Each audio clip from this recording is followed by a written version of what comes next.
Ang mabuting balita ng Panginoon ayon kay San Lucas, chapter 9, verse 1 to 6. Noong panahong iyon, tinawag ni Jesus ang 12 at binigyan sila ng kakayahan at kapangyarihang magpalayas ng mga demonyo at magpagaling ng mga karamdaman. At sinugo niya sila upang ipahayag ang paghahari ng Diyos at magpagaling ng mga may sakit. Sila'y pinagbilinan niya, huwag kayong magbaon ng anuman para sa inyong paglalakbay, kahit tungkod, supot, tinapay, salapi o bihisan.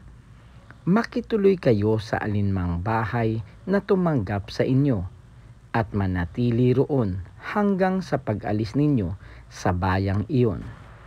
At sakaling hindi kayo tanggapin, umalis kayo roon at ipagpag ninyo ang alikabok ng inyong mga paa bilang babala sa kanila. Kaya't humayo ang mga alagad at naglakbay sa mga nayon, na ipinangaral ang mabuting balita at nagpapagaling ng mga may sakit sa lahat ng dako. Ang mabuting balita ng Panginoon. Pinupuri ka namin, Panginoong Hesukristo.